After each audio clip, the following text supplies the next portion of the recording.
Hi folks, welcome back. Thank you for watching. Please do hit subscribe if you haven't done so yet. It really does help when you do that.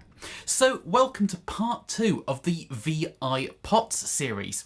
Now in the first video I took some of the short shaft pots and put them in my 330, and as you may have seen in that video, I really prefer the VIPots over the stock Gibson ones. But today what I'm going to do is I'm going to delve a little bit deeper into the taper of these VIPots, because they claim to be as accurate as possible to the old Centralabs pots. But then again, so do CTS with their bare knuckle 550k pots.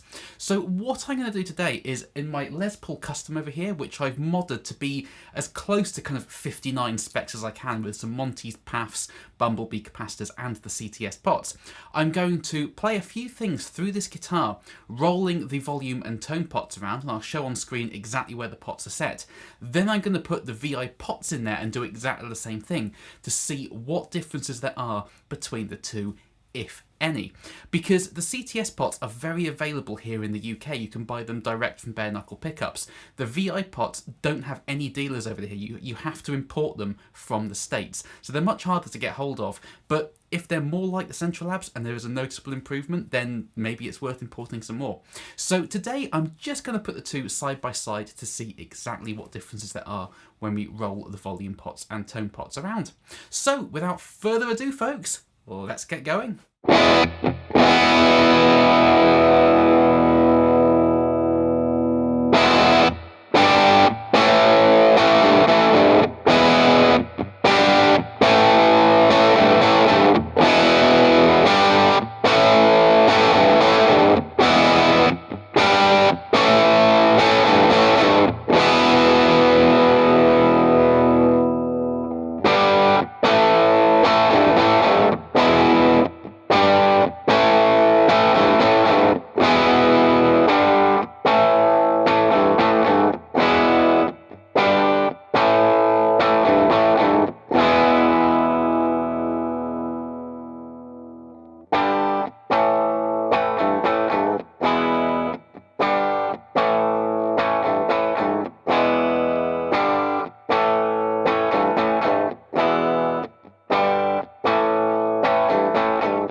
So there we are, folks. Now there's very, very little in it, isn't there?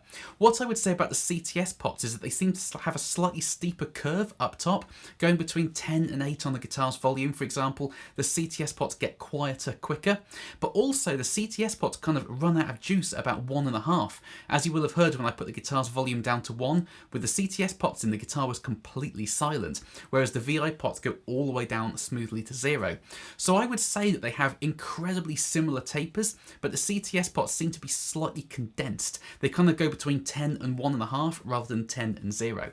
Now, it sounds incredibly Spinal Tap to say this, but the VI pots have a slightly nicer feel to them when you're turning them up and down. They have slightly more resistance than the CTS pots, and they just have a sort of silkier, more springy feel to them. So I personally prefer the feel of the VI pots over the CTS.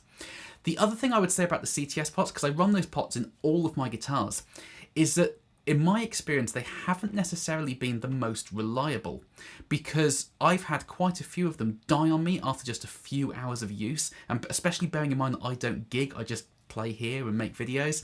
Having them die after a couple of hours isn't good. I've also had some turn up where the shaft has been incredibly loose inside the pot. So you assemble a guitar, you solder it in, you put the knob on, and it's got a lot of play in it. So that's not ideal either.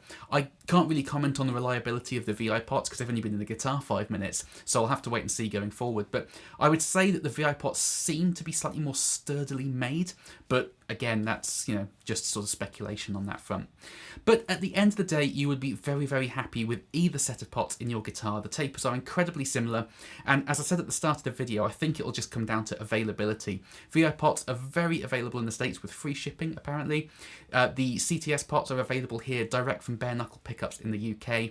You'll have to import them either way, so I think it will just come down to what's most available in your country. They're a similar price point, and potential reliability issues aside, they they sound incredibly similar, and you would not be disappointed with either of them in your guitar. So thank you ever so much for watching, folks. I hope that was interesting. Please do carry on subscribing to this channel if you haven't done so yet. It really does help when you do that. And I will see you in the next video. Bye bye.